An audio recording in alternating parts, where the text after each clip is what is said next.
هادي له ونشهد أن لا إله إلا الله وحده لا شريك له ونشهد أن سيدنا وسندنا وحبيبنا ونبينا ومولانا ومأوانا وملجانا محمدا عبده ورسوله أرسله بالحق بشيرا ونذيرا وداعيا إلى الله بإذنه وسراجا منيرا صلى الله عليه وعلى آله وصحبه وبارك وسلم تسليما كثيرا كثيرا أما بعد فأعوذ بالله من الشيطان الرجيم بسم الله الرحمن الرحيم لقد جاءكم رسول من أنفسكم عزيز عليه ما عنتم حريص عليكم بالمؤمنين رؤوف رحيم صدق الله العظيم.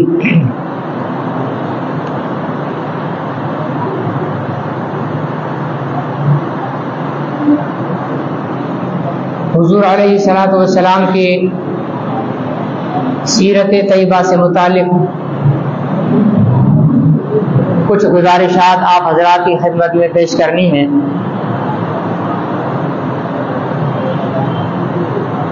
آپ حضرات نے دیکھا ہوگا ویسے عموماً ہمارے ہاں سیرت کے لیے ایک مہینہ مقرر ہے ربیع الاول کا. اس کے بعد حضور علیہ الصلوۃ والسلام کی سیرت کو بیان کرنا پتہ نہیں کہ ہم عیب سمجھتے ہیں یا کیا سمجھتے ہیں. حالانکہ حضور علیہ الصلوۃ والسلام کی سیرت تو 12 مہینے بیان کرنے کے قابل ہے، روزانہ بیان کرنے کی چیز ہے.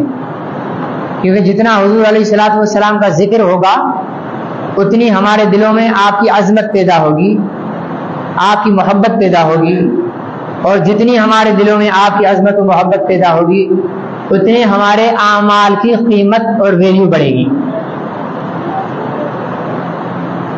ربیع الاول میں بھی آپ حضرات دیکھتے ہوں گے کہ سیرت النبی کانفرنس، سیرت النبی سیمینار سیرت کے نام پر بیان ہوتا ہے. یہ سیرت ہے کیا چیز؟ سیرت کس کو کہتے ہیں؟ انسان یا کوئی بھی چیز، صرف انسان نہیں، کوئی بھی چیز، اس کی 2 حیثیتیں ہوتی ہیں. اس کی ایک ظاہری شکل و شباہت اور ایک اس کی باطنی شکل و شباہت.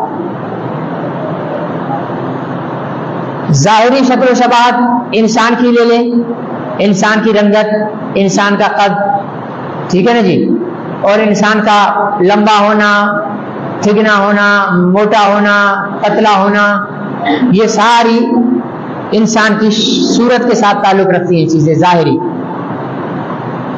اچھا، سیرت کے ساتھ انسان کے اندر کے جو کمالات، خوبیاں یا عیب ہیں وہ سیرت کہلاتے ہیں. مثال کے طور پر سچا ہونا، امانت دار ہونا،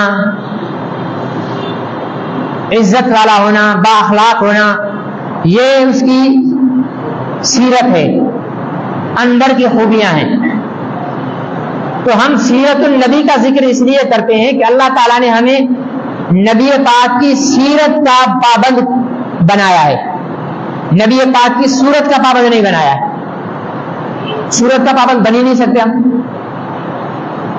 1000 چاہیں حضور علیہ الصلوۃ والسلام والا چہرہ ہم نہیں لا سکتے، ان والی رنگت ہم نہیں لا سکتے، ان والے چہرے کے نیم نقش ہم نہیں لا سکتے، ٹھیک ہے نا. اور صورت کو بدلنا انسان کے اختیار میں بھی نہیں ہے. ایک انسان رنگ کا کالا ہے، وہ کتنی بھی کریمیں لگا لے دنیا جہان کی، اس نے گورا نہیں ہونا ہے. ایک آدمی کی ناک موٹی ہے، وہ کچھ بھی کر لے اس نے پتلا نہیں ہونا ہے. ایک آدمی کا قد 7 فٹ ہے، وہ کہ یار یہ تھوڑا ذرا بڑا ہے، سر دروازے میں لگتا ہے، 1 فٹ نیچے ہو جاؤں، نہیں ہوگا. ایک آدمی 4 فٹ کا ہے، وہ کہے کہ نہیں یار مجھے 5.5 فٹ کا تو ہونا چاہیے، نہیں ہو سکے گا. آنکھیں چونجی ہیں، چھوٹی ہیں، وہ کہے کہ بڑی ہو جائیں، نہیں ہوں گی. بڑی ہے وہ کہتا چھوٹی ہو جائے، نہیں ہوگی. کان بڑے، ٹھیک ہے نا جی. وہ کہے کہ یار کان تھوڑے چھوٹے ہو جائیں, اتنے بڑے اچھے نہیں لگتے, نہیں ہو سکے گا. معلوم اس کا خلاصہ یہ ہوا کہ صورت انسان چاہے بھی تو اس میں تبدیلی نہیں لا سکتا. اس لیے سورت النبی کے جلسے نہیں ہوتے, سورت النبی کی کانفرنس نہیں ہوتی, سورت النبی کے سیمینار نہیں ہوتے. لیکن سیرت انسان بدلنا چاہے تو بدل سکتا ہے. جیسے ایک جھوٹا آدمی ہے, چاہے تو وہ سچا بن جائے, بن سکتا ہے. ایک زانی ہے, چاہے تو عفت اور پاک دامن بن جائے تو بن سکتا ہے. ایک شرابی ہے, چاہے شراب چھوڑ دے تو چھوڑ سکتا ہے. ایک آدمی خیانت کرنے والا ہے, خیانت کرنا چھوڑ دے وہ امین بن سکتا ہے. ٹھیک ہے نا. بے نمازی ہے تو بے نمازی سے نمازی بن سکتا ہے. روزہ خور ہے, روزہ خور سے روزہ دار بن سکتا ہے. تو یہ سیرت کی جو خوبیاں ہیں, یہ انسان ان کو تبدیل کرنا انسان کے بس میں ہے. حضور علیہ الصلوۃ والسلام کی سیرت سے متعلق, ویسے تو آپ کی سیرت کا یہ مضمون اتنا بڑا ہے, اتنا بڑا ہے کہ یوں سمجھ لیں کہ ہم ایک سمندر کے کنارے پر کھڑے ہیں, باقی اس کے 3 کنارے اور اس کی گہرائی کا کچھ پتہ نہیں ہے. اتنا وسیع ہے سیرت کا موضوع. ایک عربی شاعر نے حضور علیہ الصلوۃ والسلام کی شان میں اشعار لکھے, اور پتہ ہے کتنے اشعار لکھے؟ 40,000 اشعار لکھے.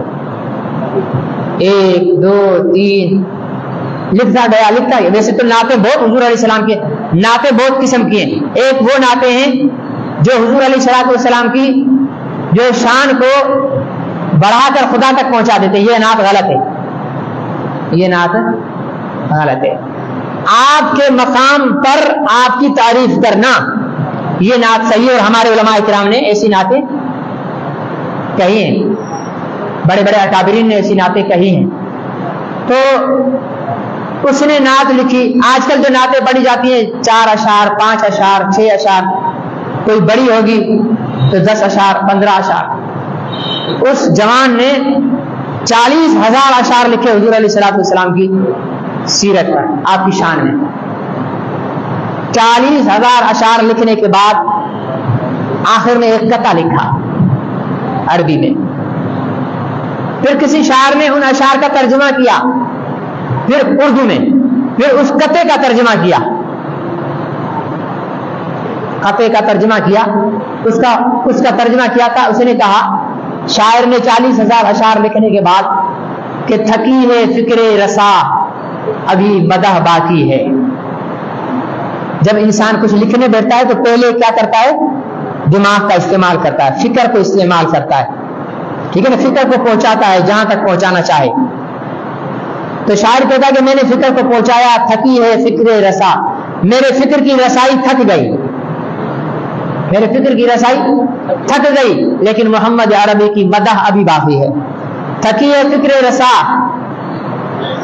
مدح باقی ہے. قلم ہے آبلا پا. آبلا پا یہ اردو میں محاورے کے طور پر استعمال ہوتا ہے, جس کا ترجمہ ہے پیروں میں چھالے پڑ جانا. بھائی اتنا چلا ہے تیرے پیروں میں چھالے پڑ گئے. ٹھیک ہے نا جی, کہتے ہیں نا بھائی چلتا کیوں نہیں, پیروں میں چھالے ہیں کیا؟ تو زیادہ چلنے کی وجہ سے ننگے پاؤں, آج کل تو ماشاءاللہ چپلیں بہت ایسی آ گئی ہیں, ننگے پاؤں چلنے کی وجہ سے انسان کے پیروں میں چھالے پڑ جاتے ہیں. تو شاعر کہہ رہا ہے کہ میرا قلم اتنا چلا کہ میرے قلم کے پیروں میں بھی چھالے پڑ گئے. قلم ہے آبلا پا, ٹھیک ہے نا, قلم ہے آبلا پا ابھی مدح باقی ہے.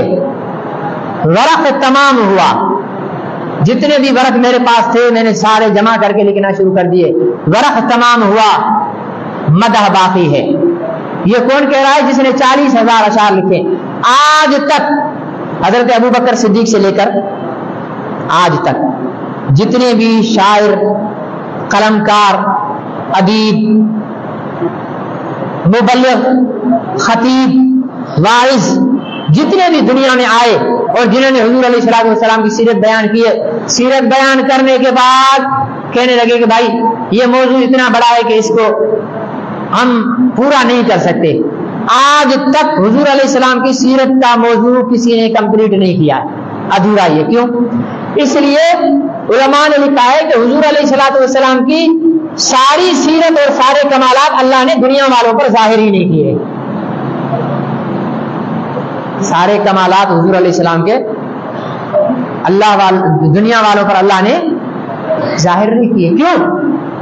کہا اس لیے کہ سارے کے سارے کمالات اور خوبیاں دیکھنے کی اس دنیا والوں میں تاب ہی نہیں ہے۔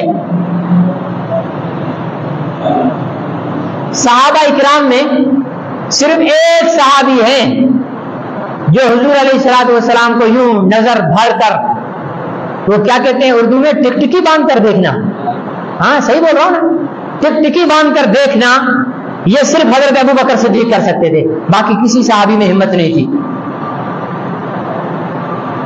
حضور ایک روایت اپنا احادیث میں ایک حضور علیہ السلام کے شکل اور شباہت سے متعلق چیپٹر ہے، اس میں آپ کی داڑھی کے سفید بالوں کا ذکر ہے، داڑھی کے سفید بالوں کا ذکر ہے کہ کتنے بال آپ کی داڑھی مبارک میں سفید تھے۔ ایک صحابی نے روایت کیا کہ آپ کی داڑھی مبارک میں بال 7 سفید تھے، ایک نے روایت کیا کہ نہیں 9 سفید تھے، ایک نے کہا کہ 11 سفید تھے، ایک نے کہا کہ 21 سفید تھے۔ اب بات تو کوئی ایک ہی صحیح ہوگی نا، یا 7 والی یا 9 والی یا 11 والی یا 21 والی۔ تو علماء کرام نے اس کی تطبیق یوں کی ہے کہ اس میں کوئی بھی غلط روایت نہیں ہے۔ یہ کیوں مختلف روایات ہیں؟ اس لیے کہ ایک صحابی نے کوشش کی کہ یار میں حضور کے داڑھی مبارک کے بالوں کو گنوں، اب اس نے اپنی تمام قوت جمع کی اور یوں نظر اٹھا کر حضور علیہ السلام کے چہرے پر نظر کی اور آپ کی داڑھی مبارک کے بال گننے لگا، گنا 1 2 3 4 5 6 7۔ اس کی نظر نے جواب دے دیا، آگے اس کی ہمت نہیں تھی حضور علیہ السلام کے چہرے پر نظر ٹکانے کی، 7 تک گن لیے۔ اس نے کہا بھائی 7 بال ہیں حضور علیہ السلام۔ دوسرے صحابی نے گنے 1 2 3 4 5 6 7 8 9 9 کے بعد آگے ان کی نظر نے بھی جواب دے دیا۔ کسی کی اس سے زیادہ طاقت تھی تو اس نے 11 بال گن لیے، کسی نے اس سے زیادہ ہمت تھی تو اس نے 21 گن لیے، لیکن حضور علیہ السلام کے در حقیقت داڑھی مبارک میں کتنے بال سفید تھے یہ کسی کو کنفرم نہیں پتا ہے، یہ کسی کو کنفرم نہیں پتا ہے۔ تو بہرحال حضور علیہ السلام 9 ربیع الاول کو بوقت سحر پیر کے دن اس دنیا میں تشریف فرما ہوئے، آپ کی ولادت سبا سعادت ہوئی۔ آپ کے معجزات، معجزہ کس کو کہتے ہیں؟ معجزات معجزے کی جمع ہے، اور معجزے کے معنی ہے جہاں دنیا کی تمام طاقتیں عاجز آ جائیں۔ دنیا کے سارے ڈاکٹر، سارے انجینئر، سارے سائنسدانوں کو جمع کرو، انہیں کہو کہ یہ پتھر ہے، اس پتھر سے پانی نکال کر دو، آپ کا کیا خیال ہے نکال لیں گے؟ نہیں نکال سکیں گے۔ لیکن اللہ کا پیغمبر موسیٰ علیہ السلام پانی کی طلب کے لیے ایک پتھر پر اپنا عصا مارے اور اس میں سے 1 نہیں 2 نہیں 10 نہیں 12 پانی کے چشمے نکل آئیں، اور بنی اسرائیل کے 12 قبیلے اس چشمے سے پانی پیے، یہ معجزہ ہے۔ ساری دنیا کے ماہرین کو جمع کرو، سائنسدانوں کو جنہوں نے چاند تک اپنے سیارے پہنچا دیے ہیں، ان سے کہو کہ بھائی چاند کو کاٹ کر 2 ٹکڑے کرو، چاند کو کاٹ کر 2 ٹکڑے کرو، کوئی نہیں کر سکے گا۔ لیکن وہی کام اللہ کے آخری پیغمبر حضرت محمد رسول اللہ صلی اللہ علیہ وسلم اللہ سے مدد لیتے ہوئے یوں چاند کے درمیان انگلی کا نشان کریں اور وہ چاند یوں کٹ جائے، پھر دونوں ٹکڑے ایسے ایسے ایسے نیچے ہوتے جائیں، جبل ابی قبیس کے ایک اس طرف ٹکڑا ایک اس طرف ٹکڑا چلا جائے، پھر وہ واپس جمع ہونا شروع ہو جائے، تو یہ معجزہ۔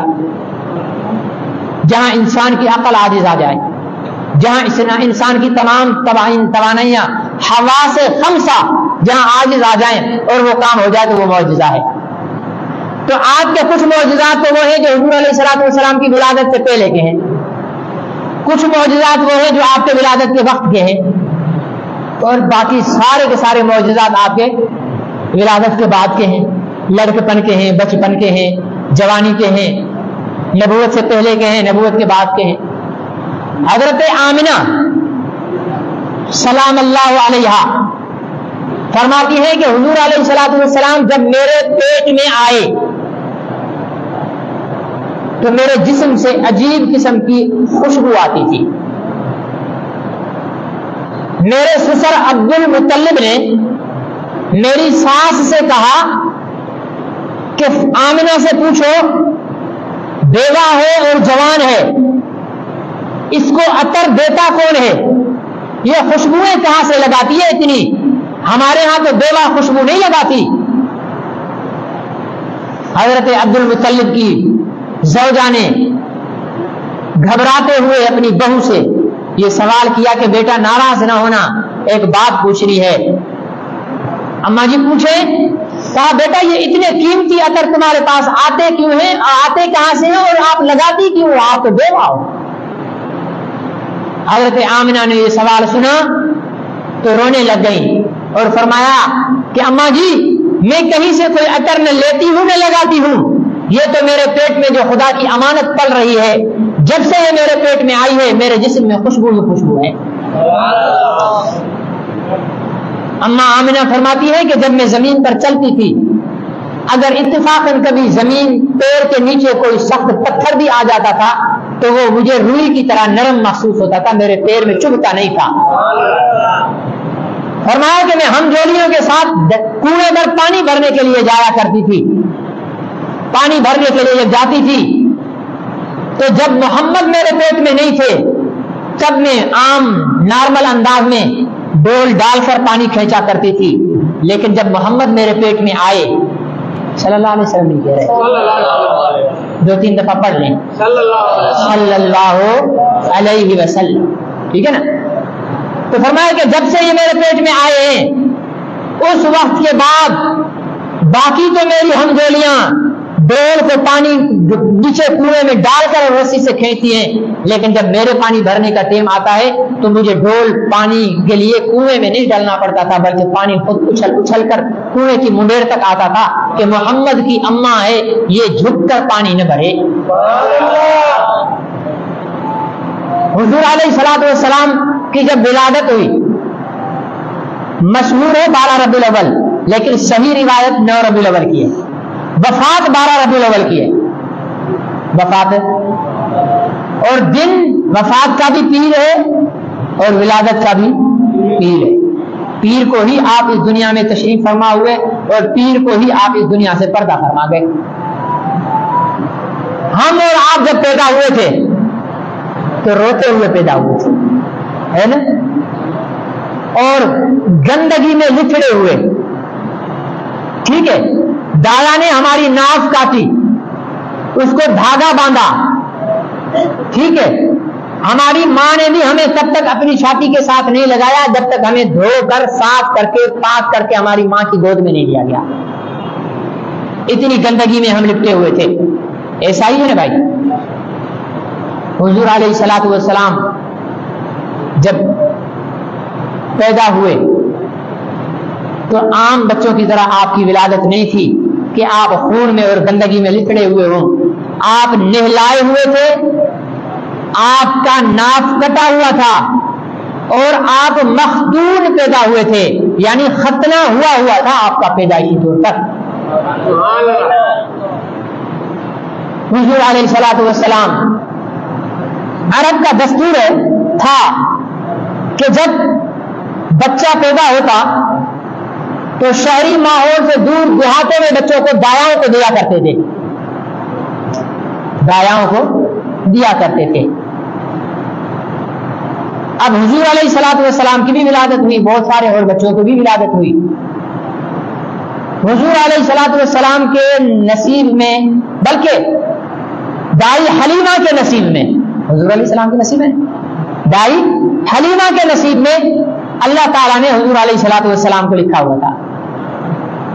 اچھا دائی جب آتی تو سب سے پہلے وہ سوال کرتی کہ بچے کا باپ ہے، کیونکہ اگر باپ زندہ ہے تو اپنے بچے کے لیے پیسے مال بہت زیادہ دے گا ہمیں، اور یتیم ہوگا تو کوئی بھی اس بچے کو نہیں لیتا تھا کہ یہاں سے پیسہ ویسے ہی نہیں ملے گا، یتیم بچہ ہے. دائی حلیمہ جس علاقے سے بنو سعد کے قبیلے سے جہاں سے آئی تھی وہاں 7 سالی تھی.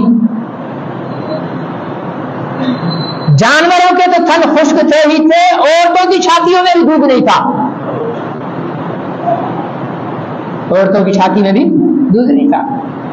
اب جو بھی دائی حلیمہ دروازہ بجاتی، بچہ ہے جی بچہ ہے، باپ ہے جی باپ ہے، بچہ دیں گے. آپ کہاں سے آئی ہیں؟ بنو سعد قبیلے سے آئی ہوں. کہاں سے آئی ہوں؟ اچھا بنو سعد سے آئی ہو، وہاں پر تو 7 سالی ہم بچہ نہیں دیں گے، بچہ ہم نہیں دیں گے. دوسرے دروازے تیسرے دروازے، ادھر دائی حلیمہ کو کوئی بچہ دینے کے لیے تیار نہیں، اور ادھر ساری دائیاں نمبر سے میرے آقا کے دروازے پر آ رہی ہیں. ایک اس پر پنجابی میں بڑی شاعری ہے، مجھے یاد نہیں ہے، اگر یاد رہا مجھے حافظ نذیر نے یاد دلا دیا، وہ مجھے لکھ کر دے دی تو کل میں آپ کو وہ سناؤں گا، بڑا لطف دیں گے. بچہ ترنم میں نہیں ویسے جیسے بیان کر رہا ہوں، کوئی آپ سمجھو کہ میں نعت خانوں کی طرح، ٹھیک ہے نا جی، تو وہ آپ کو میں انشاءاللہ سناؤں گا. تو دائیاں آ رہی ہیں اور پوچھ رہی ہیں کہ بچہ ہے جی بچہ ہے، ابا ہے بچے کا؟ یہ ابا تو نہیں. دائی کہتی پھر یہاں سے لینے کا کیا فائدہ، یہاں سے ملے گا کچھ نہیں. ان بیچاریوں کو کیا پتا کہ یہیں سے تو سب کچھ ملنے والا ہے، لیکن بات نصیب و مقدر کی ہوتی ہے. دائیاں ساری گھوم کر چلی گئی، دائی حلیمہ سارے گھروں سے گھوم کر آخر میں حضور علیہ السلام کے دروازے پر پہنچی. پوچھا بچہ ہے؟ ہاں جی بچہ ہے. بچے کا والد ہے؟ نہیں جی بچہ تو یتیم ہے، بچہ یتیم ہے. آپ کہاں سے ہو؟ بنو سعد سے. اب اللہ تعالیٰ کس طرح ماحول کو بنا رہے ہیں، ان کو لینے والا کوئی نہیں، ان کو دینے والا کوئی نہیں. ان کی مجبوری ہے کہ ہم ضرور بچہ لیں، اور ان کی مجبوری ہے کہ ہم ضرور دیں، کیونکہ ساری دائیاں چلی گئی، اب یہ بچی ہے. اور دائی کہہ رہی سارے گھروں کو چیک کر لیا، کوئی بچہ دینے کو تیار نہیں، اب یہ بچہ ہے. حضرت حلیمہ سعدیہ رضی اللہ تعالی عنہا جب انہوں نے بچہ گود میں لیا تو گود میں لیتے ہی انہیں احساس ہوا کہ یہ بچہ معمولی نہیں ہے. چلے یہ لے گئے بنو سعد قبیلے میں. جب چلنے پھرنے کے قابل ہوئے تو اپنی رضائی بہن کے ساتھ کہنے لگے کہ میں بھی بکریاں چرانے جاؤں گا. بہن نے ساتھ لے لیا. شام کو جب بکریاں چرا کر واپس آئے، ہاں اس سے پہلے حضور علیہ الصلوۃ والسلام جب بنو سعد قبیلے میں پہنچے تو حضرت دائی حلیمہ کی بکریاں اسی قحط زدہ جنگل میں جاتی، لیکن جب واپس آتی تو ان کے پیٹ بھی بھرے ہوئے ہوتے تھے، ان کے تھن بھی دودھ سے بھرے ہوئے ہوتے تھے. باقی لوگ کہتے کہ اے بنو سعد کی حلیمہ، تم جہاں سے بکریاں چراتی ہو ہماری بکریوں کو بھی وہیں پر کھڑا کرو، وہاں پر جو ہے وہ پیٹ بھریں اور ہماری بکریوں کے تھنوں میں بھی دودھ آئے. لیکن وہ وہاں کھڑی ہوتی تھی. لیکن اللہ تعالیٰ صرف ان بکریوں کے لیے یہ معجزہ فرماتے تھے جن بکریوں کا تعلق حضور علیہ الصلوۃ والسلام کے گھرانے کے ساتھ تھا. بکریاں چرانے گئے، شام کو واپس آئے. بہن نے کہا اماں آج بڑا عجیب منظر میں نے دیکھا. آپ نے بھی دیکھا ہوگا بکریاں جب چرانے والے ہوتے ہیں تو بکریوں کے ریوڑ کے پیچھے چلتے ہیں، ایسا ہی ہے نا، پیچھے چلتے ہیں، ڈنڈی ہاتھ میں ہوتی ہے، ہاں ہوں ہوش آوازیں لگا رہے ہوتے ہیں. کہا کہ اماں آج جب میں اپنے بھائی محمد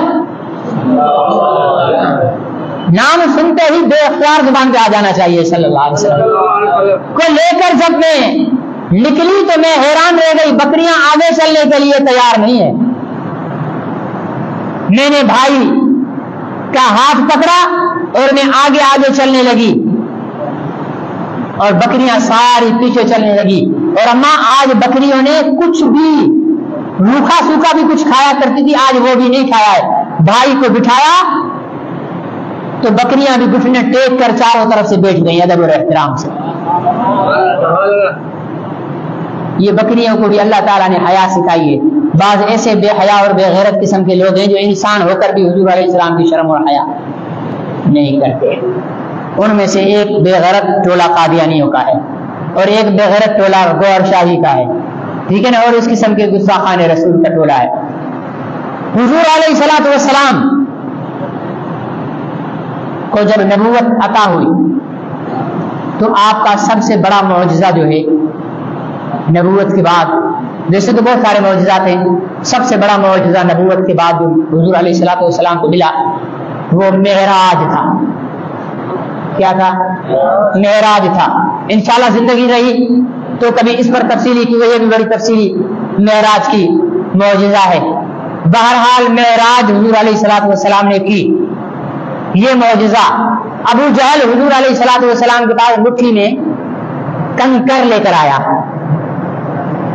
پتھریاں لے کر آیا اور کہنے لگا کہ اے محمد صلی اللہ علیہ وسلم, اگر آپ بتا دیں کہ میری اس مٹھی میں کیا ہے تو میں آپ پر کلمہ پڑھنے کے لیے تیار ہوں. حضور علیہ السلام کو چاہتے ہی تھے کہ سارے کافر کلمہ پڑھ لیں, جن میں کئی بار ان بدبختوں کے دروازوں پہ چکر لگاتے تھے دعوت کے لیے. حضور علیہ السلام نے فرمایا ابو جہل تو نے چھوٹا سا سوال کیا ہے, اگر تیرے ہاتھ میں جو پتھریاں ہیں وہ میرے اوپر کلمہ پڑھے پھر تو بھی کلمہ پڑھ لے گا. اس نے کہا جی ہاں. حضور علیہ الصلوۃ والسلام نے انگلی سے اشارہ فرمایا ابو جہل کی مٹھی میں بند کنکریوں کی طرف سے, ان مٹھی میں بند کنکریوں سے آواز آیا کہ اشہد ان لا الہ الا اللہ وانک رسول اللہ. ابو جہل نے پتھریاں پھینکی, کہنے لگا میں نے بڑے جادوگر دیکھے لیکن ایسا جادوگر کوئی نہیں دیکھا جس کا جادو پتھروں پر بھی اثر کرتا ہو. بدبختی جس کے مقدر میں ختم اللہ علی قلوبہم وعلی سمعہم وعلی ابصارہم غشاوہ, جن کے آنکھوں پر, کانوں پر, دلوں پر مہرے پردے پڑ چکے ہیں, ان کو کتنے بھی معجزے دکھا دو. حضرت بلال حبشی رضی اللہ تعالیٰ عنہ, اللہ تعالیٰ نے فرمایا کہ انک لا تہدی من احببت ولکن اللہ یہدی من یشاء. اے محبوب آپ جس کو چاہے ہدایت دینا تو نہیں دے سکتے, لیکن اللہ جس کو چاہے گا ہدایت دینا تو دے دے گا. تو حضرت بلال نے حضور علیہ السلام سے عرض کی کہ یا رسول اللہ بھی کتنے مہربان ہیں. صلی اللہ علیہ وسلم بول رہے اللہ بھی کتنے مہربان ہیں, ہدایت اپنے ہاتھ میں رکھیے, اپنے ہاتھ میں رکھیے. اگر آپ کے ہاتھ میں ہوتی تو مجھ کالے بلال کا نمبر تو نہ جانے کب آتا. آپ نے پورا زور لگا دیا, اپنے چچا ابو طالب کو کلمہ نہیں پڑھا سکے. انک لا تہدی من احببت, آپ نہیں ہدایت دے سکتے جسے آپ چاہتے ہیں. نہیں پڑھایا. یا رسول اللہ, اللہ نے مجھے بلا حبشے سے اٹھا کر کتنے بڑے بڑے صحابہ سے پہلے کلمہ پڑھوا دیا. فارس سے سلمان کو اٹھا کر کلمہ پڑھوا دیا. ہاں جی, تو یہ اللہ تعالیٰ نے اپنے پاس ہدایت رکھی ہے. حضور علیہ الصلوۃ والسلام کے معجزات میں ایک معجزہ یہ بھی ہے, قربانی تو کرتے ہوں گے نا آپ حضرات, اگر کرتے نہیں ہوں گے دیکھتے تو ہوں گے, ٹھیک ہے نا, اور خاص طور پر جہاں اونٹ کی قربانی ہو رہی ہے وہاں تو ہم تماشائی بن کر ضرور تشریف لے جاتے ہیں دیکھنے کے لیے نا. تو حضور اچھا جانور کو ہم جب قربانی کرتے ہیں تو جانور کیا کرتا ہے, خود ہی آ کر لیٹ جاتا ہے کہ حاجی صاحب مجھے ذبح کرو, ایسے کرتا ہے. کیا کرنا پڑتا ہے, 4 ہٹے کٹے, میرے جیسے نہیں, میرے جیسے تو 4 کھڑے ہوں گے نا, رسی کو یوں بیل لگائے گا, حضرت صاحب مینارے پر پہنچے ہوئے ہوں گے. ہٹے کٹے پہلوان رسے لے کر باندھ کر پکڑ کر, ٹھیک ہے نا, پھر 5-7 جنے اور اس کے ساتھ. پاکستانی قومیں یعنی کہ قربانی کرنے کا اسٹائل بھی اپنا ہوتا ہے, باقی دنیا میں ایسا نہیں ہوتا جیسا پاکستان میں قربانی ہوتی ہے. سبحان اللہ, ٹھیک ہے نا. بیل کو پچھاڑیں گے, پھر اس کے بعد ذبح کریں گے, وہ بیل پھیر مارے گا, ادھر ہوگا چھڑانے کی کوشش کرے گا. لیکن ایک قربانی میرے آقا نے بھی کی تھی صلی اللہ. روایات میں آتا ہے صحابہ کرام فرماتے 100 اونٹ ذبح کیے تھے, کتنے؟ 100 اونٹ 100 ذبح کرنے کے لیے جب آئے حضور علیہ السلام نہیں فرماتے تھے کہ اس اونٹ کو پکڑ کر لاؤ. فرمایا صحابہ کہتے ہیں ہم دیکھ رہے تھے اونٹ ایک دوسرے کو یوں لات دوسرے کی لات میں ڈال کر اس کو پیچھے دھکیل رہا تھا اور دوسرا اونٹ آگے آنے کی کوشش کر رہا تھا کہ سرکار پہلے میرے گلے پر چھری چلائیں کہ ان کے ہاتھ سے ذبح ہونا ہے تو ان کے ہاتھ سے پہلے میرے گلے پر چھری چلے. یہ حضور علیہ الصلوۃ والسلام کے معجزات میں سے ایک معجزہ ہے. حضور علیہ الصلوۃ والسلام اچھا آپ کی ذات کے متعلق ایک بحث چلتی ہے ہمارے مسلمانوں میں. اللہ تعالیٰ ہدایت دے سب کو. ایک طبقہ کہتا ہے کہ حضور نور ہیں, ایک طبقہ کہتا ہے کہ حضور بشر ہیں. ٹھیک ہے نا؟ میں کہتا ہوں کہ حضور نور بھی ہیں بشر بھی ہیں. صحیح ہے غلط ہے؟ نور بھی ہیں.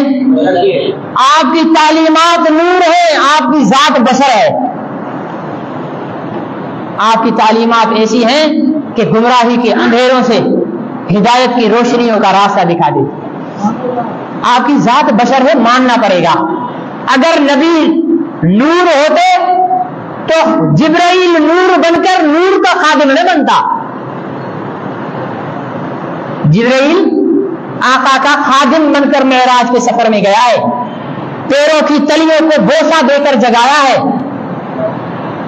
بشر تھے اور بشر اس لیے بنایا اللہ نے نبیوں کو. اگر نبی فرشتہ ہوتا تو پاکستانیوں نے تو سب سے پہلے پتہ کیا اعتراض کرنا تھا, لو جی وہ تو فرشتہ ہے, اس کو تو بھوک ہی نہیں لگتی ہے, تو اس نے تو نمازیں ہی پڑھنی ہے, ہمارے ساتھ تو پیٹ چپکا ہوا ہے, ہم نے کمانا بھی ہے کھانا بھی ہے.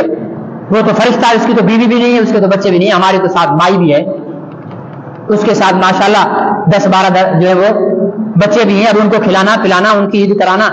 اب کہاں سے ہم نماز پڑھیں؟ آپ اللہ نے انسان نبی بھیج کر, بیویوں والا نبی بھیج کر, بچوں والا نبی بھیج کر, پیٹ پتھر باندھے ہوئے نبی کو بھیج کر, ہاں فاقوں میں نبی کو بھیج کر, اور پھر اس سے عبادتیں کروا کر دنیا کو عبادت کی دعوت دی, تاکہ کوئی یہ نہ کہہ سکے, کوئی کہے یار میں تو بھوکا ہوں کہاں جاؤں, تو تاریخ کہے گی عقل کے اندھے اپنے نبی کی سیرت پر 3 پتھر پیٹ پر باندھ کر جنگ میں لڑ رہے تھے. کوئی کہے گا یار ہم تو مر گئے مہنگائی میں, پس گئے مہنگائی میں, ہم کس عذاب میں مبتلا ہو گئے ہیں. تو سیرت النبی کی کتابیں کہیں گی وہ ذرا دیکھ منظر, حضور علیہ السلام بھوک کی شدت کی وجہ سے گھر تشریف لائے, آپ کو پیٹ میں درد تھا, چارپائی ہوتے ہیں نا, چارپائی اس کی باہی ہوتی ہے نا, ہم تو سندھی میں باہی بولتے ہیں اس کو, وہ جو سائڈوں میں لگی ہوتی ہیں, ٹھیک ہے نا, باہی, اس کو یوں اپنے پیٹ پہ لگا کر یوں ایسے ایسے کر کے اپنے پیٹ کو زور دے رہے تھے اور فرما رہے تھے کہ مجھے بہت شدید بھوک لگی ہے, بھوک کی وجہ سے پیٹ میں درد ہو رہا ہے. کوئی یہ شکوہ نہیں کر سکتا ہے کہ یار اللہ نے تو مجھے بھوکا مار دیا. ٹھیک ہے جی, اللہ تعالیٰ نے حضور علیہ السلام کو انسان بنا کر 27 جنگیں کروائیں. ہاں 27 جنگیں کروائیں. ایک جنگ میں پیشانی میں زرہ کی کڑیاں پیوست ہو گئی, دندان مبارک شہید ہو گئے, آپ گر گئے, یوں پیچھے جا کر کونا لگا, جس کھڈے میں گرے آپ, ٹھیک ہے نا جی, آپ کا خون جو فوارے کی طرح نکل رہا تھا.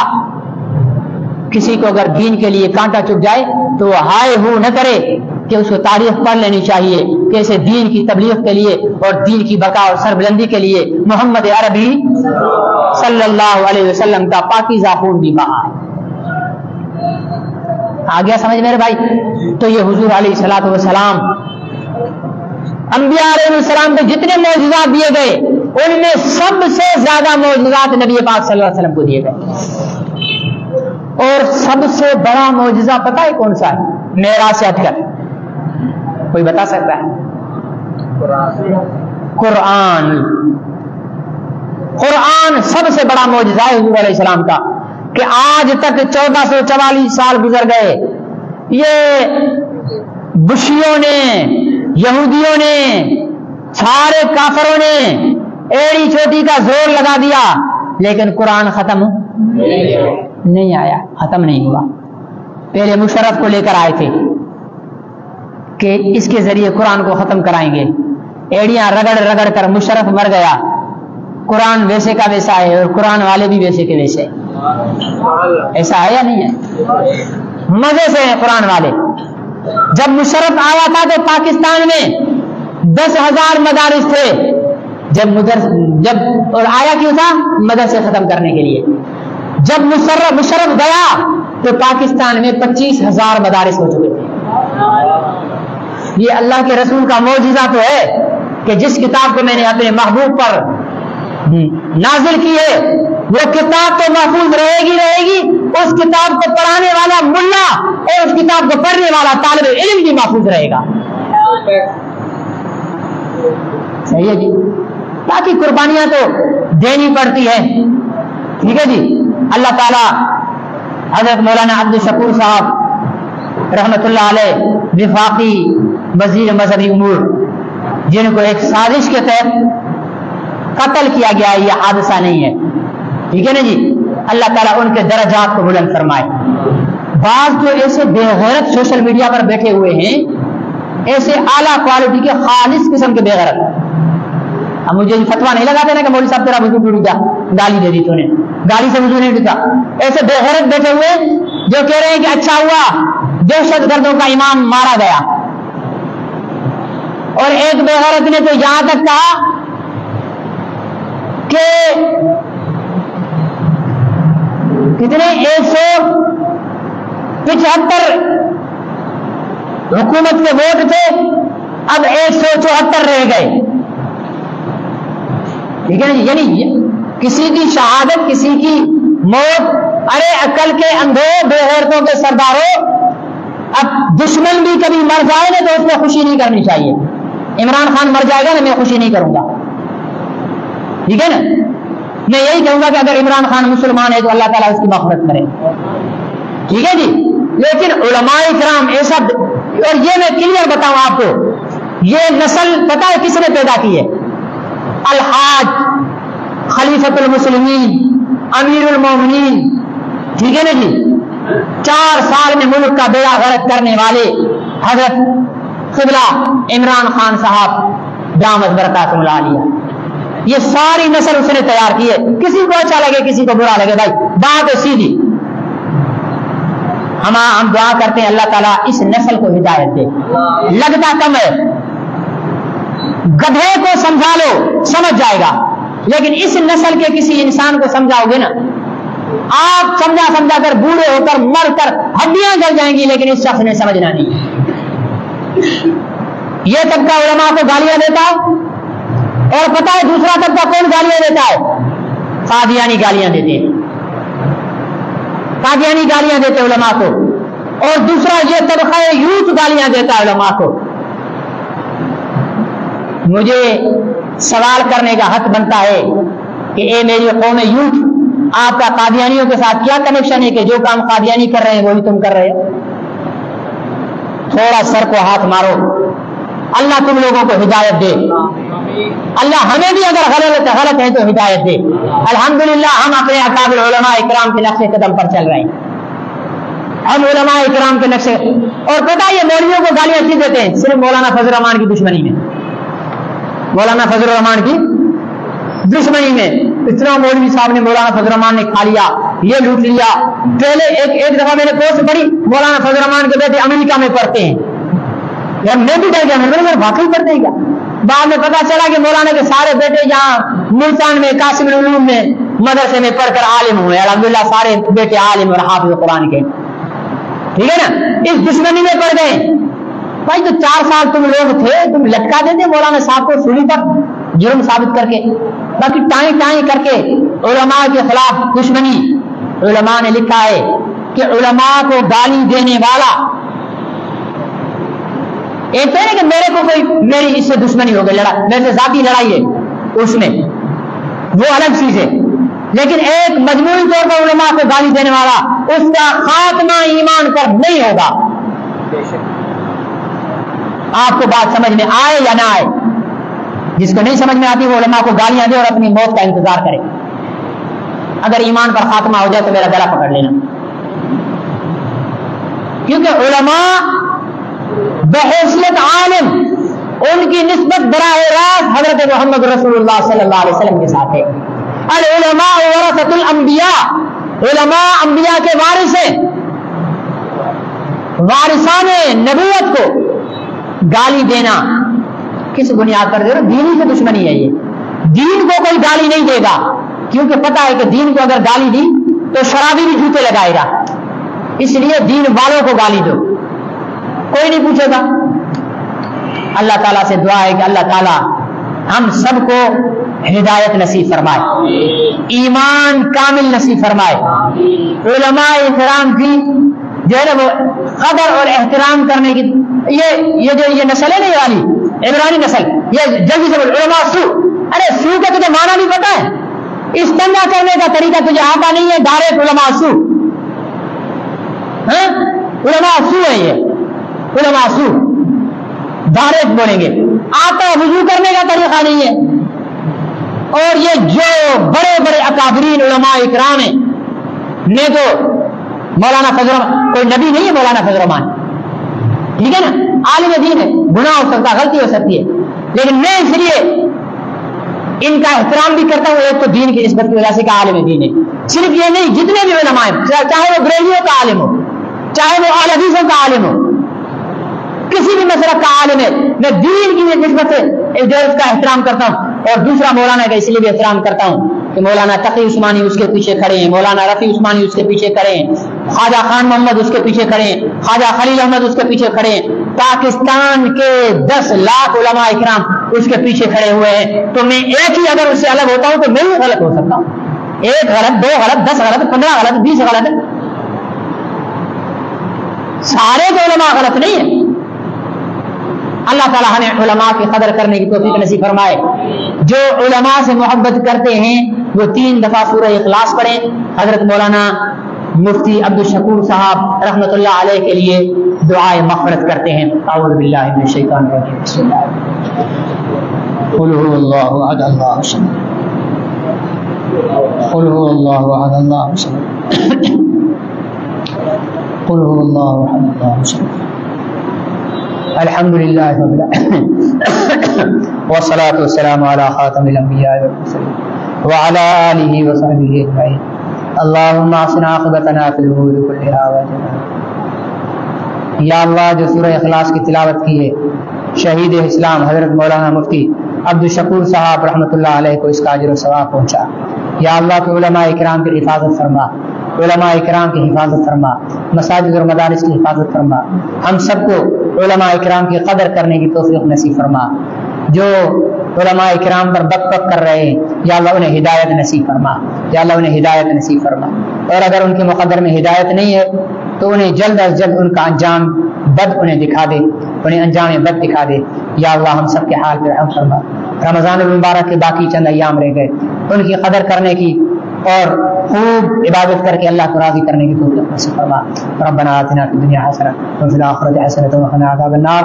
ربنا تقبل منا انک انت السمیع العلیم وتب علینا یا مولانا انک انت التواب الرحیم. سبحان ربک رب العزة عما یصفون وسلام علی المرسلین والحمد للہ رب العالمین وصلی اللہم تعالی علی نبینا محمد وآلہ وصحبہ اجمعین.